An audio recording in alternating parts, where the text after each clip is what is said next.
સ્વાગત છે તમારું પૂનમ્સ ફ્લેવર કિચનમાં। મેથીની ભાજીને આખું વરસ લીલી ને લીલી સ્ટોર કઈ રીતે કરી શકાય આજે તમને હું દેખાડવાની છું।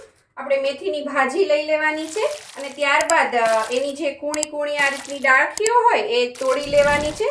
આ રીતે તમે જોઈ શકો છો અને આ રીતે તોડી લેવાની છે, ઝીણી ઝીણી આ રીતે સુધારી લેવાની છે અને એને ધોઈ પણ લેવાની છે। ધોઈ લેશો તો પણ એ લીલી ને લીલી આખું વર્ષ સુધી આપણે એને સ્ટોર કરશું, સુકવશું નહીં। કસૂરી મેથી નથી કરવાના, લીલી જ મેથી આખું વર્ષ કેવી રીતે સાચવી શકાય અને કોઈ સુધારવાની વીણવાની કોઈ પણ માથાકૂટ નહીં રહી, ડાયરેક્ટ તમે એનો યુઝ કરી શકશો। તો આ રીતે તમારે જેટલી પણ મેથી કરવી હોય એટલી તમે સ્ટોર કરવી હોય એટલી મેથી લઈ આવવાની છે। તાજી મેથી લેવાની, 2-3 દિવસ લાવીને રાખી મૂકો ત્યારબાદ યુઝ કરો એવું નહીં કરવાનું। તાજી મેથી લઈ આવવાની છે અને એને આ રીતે કૂણા કૂણા ડાળખા પણ હું તો યુઝ કરી લઉં છું અને પાન આ રીતે સુધારી લેવાના છે ને ધોઈ લેવાના છે। અને મેથી જ્યારે પણ તમે લો ત્યારે છે એ ગોળ પાનવાળી મેથી લેવાની। આગળથી છે એનું પાન આ રીતે તમને દેખાડું, આ રીતે ગોળ હોવું જોઈએ। ઘણા પાન છે એ ગોળ નથી હોતા, આમ લાંબા પાન હોય છે એવા પાન નહીં લેવાના। એ ભાજી કડવી હોય છે અને ભાજી છે કૂચા જેવી લાગે, ઘાસ જેવી લાગે, જલ્દી ચડતી પણ નથી અને ખાવામાં મજા પણ નથી આવતી। તો આવી રાઉન્ડ શેપના પાન લેવાના। આ છે એ પાન ગળી પણ તરત જશે અને બહુ કડવા પણ નથી હોતા। અહીંયા ગેસ ઉપર મેં એક કડાઈ મૂકી દીધી છે। કડાઈમાં 1 ચમચા જેટલું તેલ નાખ્યું છે। તેલ ગરમ થઈ જાય એટલે આ મેથીની ભાજી છે જેને મેં ઝીણી સુધારી લીધી હતી અને ધોઈ પણ લીધી છે। ધોઈને તમારે આ રીતે એકદમ દબાવીને નીચોવીને એનું બધું પાણી કાઢી લેવાનું છે। હવે ત્યારબાદ આ ભાજીને આપણે આની અંદર નાખીશું। એની અંદર થોડું મીઠું નાખી દઈશું, આપણે થોડુંક જ નાખવાનું છે। મારે અહીંયા ભાજીની ક્વોન્ટિટી ઓછી છે એટલે મેં અહીંયા 5 ચમચી જેટલું મીઠું નાખ્યું છે। મીઠું અને તેલ એ બંને વસ્તુ છે પ્રિઝર્વેટિવનું કામ કરશે, જેના લીધે છે એ ભાજી બગડશે નહીં। અને આ રીતે આપણે એને મિક્સ કરી દેવાની છે અને ખુલ્લી જ રાખવાની છે આપણે આને આ રીતે। અને જ્યારે પણ તમે આમાંથી કોઈ વાનગી બનાવો ત્યારે થોડું ધ્યાન રાખવાનું, કારણ કે આમાં ઓલરેડી આપણે મીઠું નાખેલું છે એટલે કોઈ પણ વાનગી બનાવો તો મીઠું નાખવામાં ધ્યાન રાખવું। આ રીતે મિક્સ કરી લીધું છે અને ગેસની ફ્લેમ છે મીડિયમ રાખવાની છે એટલે જેથી આની અંદર છે એ બધું પાણી બળી જાય।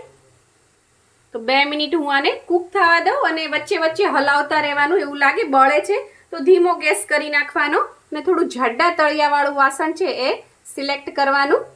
જ્યારે પણ ભાજી આ રીતે કૂક થતી હોય ત્યારે તમારે શું કરવાનું છે, ચમચાથી આ રીતે દબાવવાનું છે જેથી એની અંદર જે પાણી હશે એ આ રીતે નીકળીને બહાર આવશે। તમે જોઈ શકો છો અહીંયા સાઈડમાં પાણી છે એ આવતું જાય છે એટલે પાણી બાળવાનું છે અને ભાજી થોડી કૂક થઈ જશે તો તમારે યુઝ કરવી સારી રહેશે। કોઈ બી વસ્તુમાં તમે એડ કરશો તો એનો કાચો ટેસ્ટ નહીં આવે, થોડી કૂક થયેલી હશે ને તો સરસ ટેસ્ટ આવશે। અને આ રીતે દબાવશો એટલે એનું બધું પાણી નીકળી જશે અને એ કોરી થઈ જશે। એટલે જાડા તળિયાવાળું વાસણ લેવાનું મેં એટલે જ કીધું હતું કે ભાજી બળી ના જાય। 4 થી 5 મિનિટ થઈ ગઈ છે। હવે જો તમે આને દબાવો ને તો પાણી નહીં નીકળે એટલે કે આ ભાજી રેડી થઈ ગઈ છે અને બહુ વધારે નહીં કૂક કરવાની, નહીંતર આનો કલર છે એ બ્લેક થઈ જશે। આપણે આ રીતે ગ્રીન જ રાખવાની છે મીડિયમ ફ્લેમ ઉપર 4 થી 5 મિનિટ। અને જો કદાચ થોડુંક પાણી રહી જાય તો પણ બગડશે નહીં, કારણ કે આપણે આની અંદર તેલ અને મીઠું નાખેલા છે। એટલે હવે હું ગેસની ફ્લેમ બંધ કરું છું અને આને તરત જ આપણે એક બીજા વાસણમાં છે એ ટ્રાન્સફર કરી લેવાનું છે જેથી એ ઓવરકુક ન થઈ જાય અને કાળી ન થઈ જાય એટલા માટે। અને હવે આ ભાજીને આ રીતે આપણે ફેલાવી દઈશું અને એને થોડી ઠંડી થવા દઈશું। મેથીની ભાજી ઠંડી થઈ ગઈ છે। ઠંડી થઈ જાય એટલે આ રીતે આપણે એના મીડિયમ સાઇઝના બોલ છે એ બનાવી લેવાના છે જેથી આપણે જેટલી યુઝ કરવી હોય એટલી આપણે યુઝ કરી શકીએ જ્યારે ફ્રોઝન કરશું આપણે એને। અત્યારે અલગ અલગ બોલ રાખવાના, ઠંડા થઈ જાય પછી તમે એને કોઈ બી ઝીપલોક બેગમાં અથવા તો કોઈ એરટાઇટ કન્ટેનરમાં બંધ કરી અને રાખી શકો છો। તમારે પાલકની ભાજી આખું વરસ કેવી રીતે ગ્રીન રાખી શકાય, વટાણા કોઈ પણ પ્રોસીજર કર્યા વગર, વટાણાને આપણે ઉકાળવાના નથી, કંઈ સૂકવવાના નથી, એકદમ ઇઝી રીતે કઈ રીતે સ્ટોર કરી શકાય એનો વિડીયો જોવો હોય તો એ પણ મારી ચેનલ ઉપર અવેલેબલ છે। બીટના પાનની ભાજી, મૂળાના પાનની ભાજી, આવી બધી યુનિક રેસિપી, બ્યુટી ટિપ્સ, તમને કુકિંગ ટિપ્સ, હેર માસ્ક બધું જ તમને મારી ચેનલ ઉપર જોવા મળશે. તો જરૂરથી લાઇક, સબસ્ક્રાઈબ અને શેર કરજો. આ રીતે મેં બધા જ બોલ્સ આની અંદર મૂકી દીધા છે અને હવે હું આને ફ્રીઝના ઉપરના કમ્પાર્ટમેન્ટમાં મૂકવાનું છે આપણે, જેથી એ એકદમ સરસ ફ્રોઝન થઈ જાય. મેથીની ભાજીના બોલ્સ વાળીને મેં આને ફ્રીઝરમાં મૂકી દીધા હતા. 5 થી 6 કલાકમાં એ સરસ આ રીતે સેટ થઈ જાય છે. હવે તમે આને અલગ અલગ કરી શકો છો.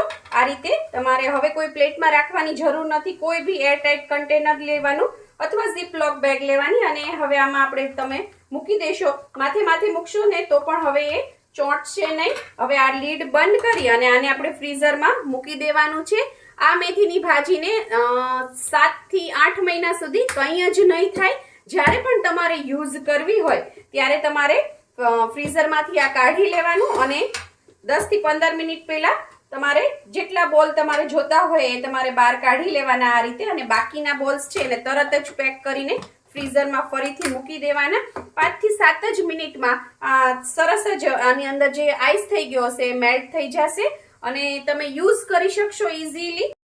હું તમને દેખાડું કે આનું ટેક્સચર કેવું આવે છે. હું આને 5-6 મિનિટ બહાર એઝ ઇટ ઇઝ રહેવા દઉં છું.